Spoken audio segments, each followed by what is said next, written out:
My girlfriend posted, "Finally free from toxic relationships." While sitting in our apartment, I liked the post and added, "Agreed." Then I had the utilities switched to her name only and moved out. When the bills started piling up, her whole family started panicking. Original post: I, 31 male, saw the Instagram post while sitting on the couch next to Madison, 27. We'd been together 3 years, living in my apartment for the last 18 months. The post was one of those motivational quote things with a sunset background. "Finally free from toxic relationships and negative energy. Living my best life now. Self-love, toxic-free, new beginnings." I looked at her. She was typing away, adding more hashtags. We'd literally just had breakfast together, talked about weekend plans, normal couple stuff. "Interesting post," I said. She didn't even look up. "Yeah, just spreading positivity." While sitting in our apartment, she rolled her eyes. "It's not about you, Derek. God, why do you make everything about yourself? It's just inspirational content." Right, the same woman who'd been living rent-free in my place for over a year because she was building her wellness coaching business, was posting about being free from toxic relationships. Quick backstory. Madison moved in during COVID when her roommate situation fell apart. What was supposed to be temporary became permanent. I covered rent, $2,100 a month, utilities around $350s, groceries, everything. She contributed vibes and crystals. Lots of crystals. Her wellness coaching, 3 clients who paid her in energy exchanges and 1 who actually paid $50 a month. Meanwhile, she had a shopping addiction that she called investing in her brand image. But that fucking post, while sitting on my couch using my Wi-Fi in my apartment, I pulled out my phone, liked her post, and commented, "Agreed. Toxic relationships drain your energy. Time for positive changes." She saw the notification and smiled. "Thanks, babe. See, you get it." Yeah, I got it all right. That night, while she was at her moon circle wine night with her spiritual friends, I made some calls. Electric company? Yes, I'd like to transfer the account to my roommate's name. Madison Fletcher, she'll be taking over starting next billing cycle. Gas? Same conversation. Internet? Water? Trash? All transferred. The beautiful thing? Since she was listed as an occupant on the lease, not a leaseholder, just occupant for mail purposes, the utility companies didn't need her permission to transfer existing services at that address to her name. They just needed me to release my account. Then I called my buddy Trevor. "Still got that spare room?" "Yeah, man. Everything okay?" "It will be. Can I move in this weekend?" "Sure, but what about Madison?" "She's free from toxic relationships now. I'm just helping her celebrate that freedom." Update 1. The move. Moving out was surgical. Madison had this whole Saturday routine. Farmer's market at 8 a.m. with my credit card for organic vegetables that were really $30 smoothies, yoga class at 10, brunch with her soul sisters until 2 p.m. I had 6 hours. Trevor showed up with his truck and 2 other friends. We were a well-oiled machine. My stuff wasn't that mixed up with hers since I'm pretty minimalist, and she had crystals and dream catchers on every surface. Took my bed, I bought it, my desk, my TV, my gaming setup, my kitchen stuff, everything decent was mine and all my personal items. Left her stuff exactly where it was. Even left the couch because technically she'd contributed to it. She picked it out, I paid, but whatever. The apartment looked weird, half empty, but all her meditation corners and crystal altars were intact. Her vision board still on the wall, covered in pictures of luxury travel and manifestation quotes. Left a note on the kitchen counter. "Madison, you're right about being free from toxic relationships. I'm helping you achieve that freedom. The utilities are now in your name as of Monday. Rent is due on the 1st, $2,100. The landlord's number is on the fridge. Living my best life now too. Derek." Also left the folder with all the utility transfer confirmations. Professional, clean, no drama. By 2:15 p.m., I was completely moved out. Changed my mailing address, updated my renter's insurance, the works. Then I waited. The first text came at 4:37 p.m. "Madison, where's your TV?" "Me at my new place." "What new place?" I sent her a screenshot of her Instagram post, "Just respecting your journey to freedom from toxic relationships." My phone immediately exploded. 47 calls in 10 minutes.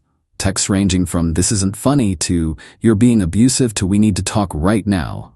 I responded once. The utility transfer confirmations are on the counter. The electric company will need a deposit by Monday or they'll disconnect.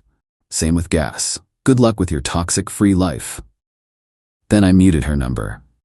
Not blocked. I wanted the evidence, just muted. Trevor ordered pizza, we set up my gaming station, and I had the best night's sleep I'd had in months. Update 2. The family invasion Monday afternoon, the brigade arrived at Trevor's place. Don't know how they found me, but Madison's mom Paula, her sister Kennedy, and Madison herself showed up at the door. Trevor answered. Can I help you? Paula pushed past him. We need to speak to Derek right now. I came out of my room. Paula, Kennedy, Madison, this is private property. You're trespassing. Paula went straight for the emotional jugular. How dare you abandon my daughter? She came home to an empty apartment.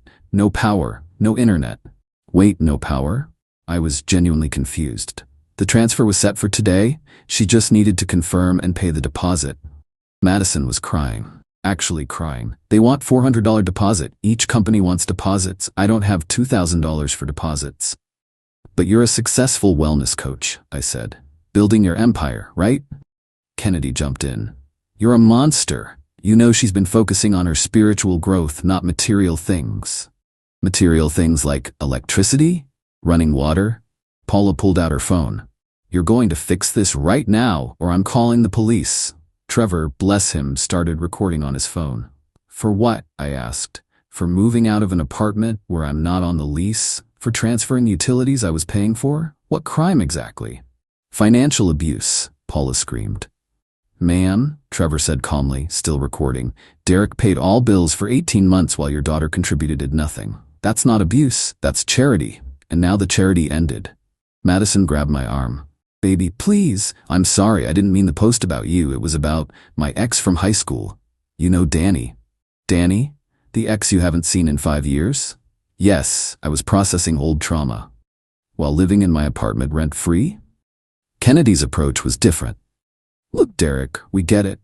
Madison hurt your feelings with that post, but abandoning her like this? Her credit is ruined. She can't get utilities without massive deposits. Her credit is ruined because she maxed out 3 credit cards on healing retreats and yoga teacher training she never finished, I said. That's not my problem anymore. Paula went for broke. She could be homeless. Is that what you want? She has 3 family members standing right here. You all have homes. She's not homeless, she's just not my responsibility anymore. Then Madison played her final card. I'm pregnant. Everyone froze.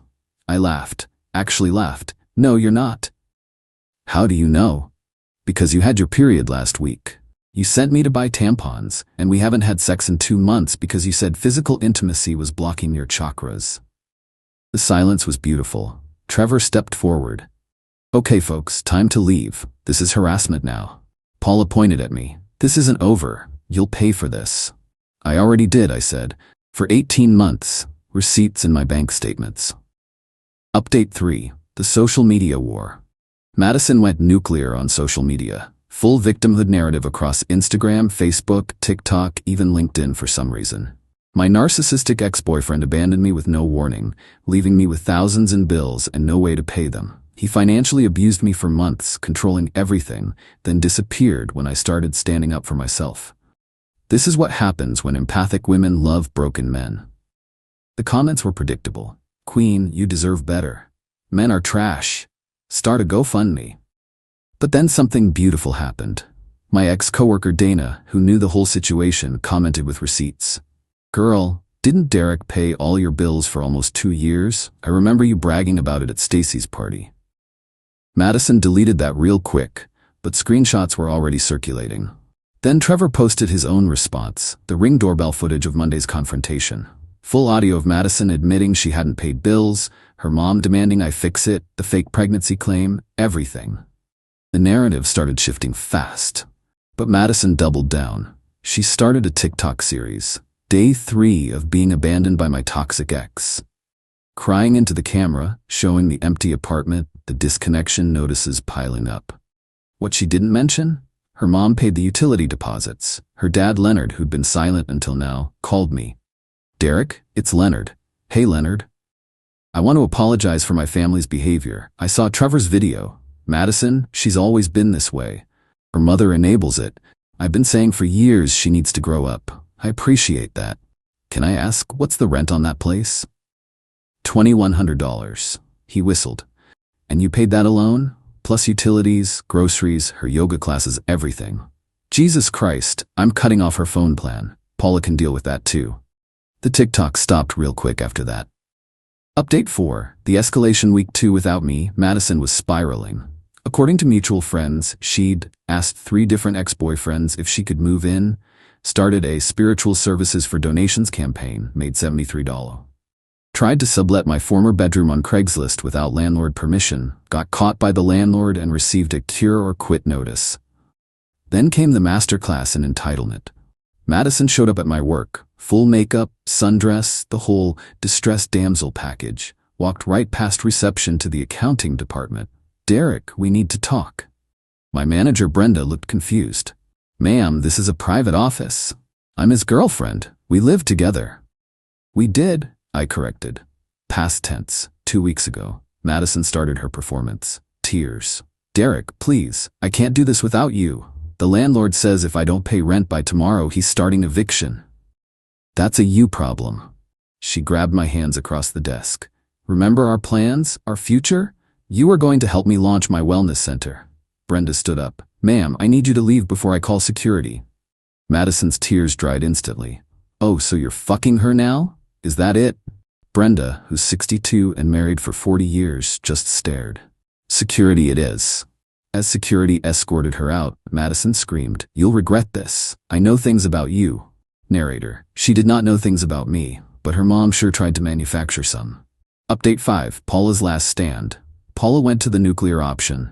She called my company's HR department. Derek has been embezzling money to fund his lifestyle while my daughter struggled.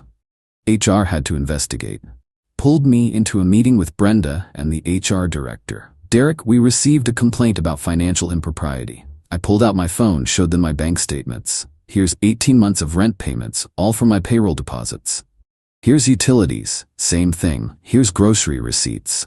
All my income, all legitimate. And Madison's contributions. I scrolled through Venmo. She sent me $40 once for pizza. Oh, and here, $12 for gas when I drove her to a retreat.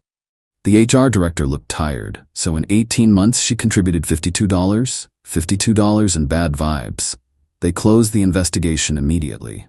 Also sent Paula a cease and desist letter. Meanwhile, Madison was facing reality. The rent was due, she had no money, her family was tapped out from the utility deposits, the landlord was proceeding with eviction. She tried one more Hail Mary. Final update, the end. Last week, Madison sent me a long email. Not texts, I had those muted, not social media, blocked everywhere, but email. Derek, I've been doing a lot of spiritual work and soul searching. I realize now that my post about toxic relationships activated your shadow work and triggered your abandonment wounds. This is actually a beautiful opportunity for both of us to grow. I forgive you for leaving. I understand you were scared of our connection, of the depth of what we had. Your masculine energy felt threatened by my divine feminine power. I'm willing to give us another chance. But things need to be different. 1. We need couples therapy. You pay since you caused this trauma. 2. You need to apologize to my family. 3. We get a joint bank account so I can trust you. 4. You support my business fully for 1 year while I rebuild. 5. We move to a better apartment, manifesting a downtown loft. I'm currently staying with a friend. She didn't mention it was a homeless shelter, but I can move back in with you immediately. The universe wants us together. Don't fight destiny.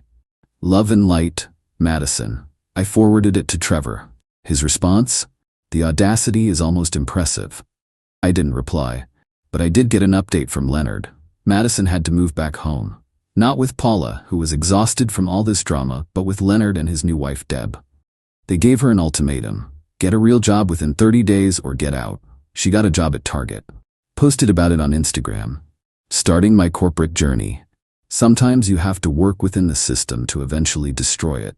Anti-capitalist retail warrior. Girl, you're a cashier. Calm down. The apartment? Leonard had to pay the back rent to avoid an eviction on Madison's record. $2,100 he'll never see again. Her wellness coaching business? Defunct. Turns out, manifesting abundance doesn't pay bills. Her relationship with her family? Strained. Kennedy called me last week to apologize. I didn't know she hadn't been paying anything. She told us you were financially controlling her, making her dependent. By paying all her bills? Yeah, we see it now. As for me, I'm good. Still at Trevor's, but getting my own place next month. Saved a ton of money these past few weeks. Started dating Casey from the gym. She has a job, pays her own bills, and thinks crystals are just pretty rocks. Madison still sends the occasional email about twin flames and soul contracts. They go straight to spam. The moral of the story? When someone tells you they're free from toxic relationships while you're supporting their entire existence, believe them. They're telling you exactly who they think the toxic one is. And sometimes, the best response is to them free. Really, truly free. Including from electricity. Edit. Since some people asked, yes, the utility transfer thing is legal where I live. They were in my name, I wasn't required to maintain them for someone else. The companies just needed confirmation I was releasing the accounts. And no, I don't feel bad. She wanted freedom from toxicity? She got it. Freedom from toxic electricity bills, freedom from toxic rent payments, freedom from toxic grocery shopping. Total freedom.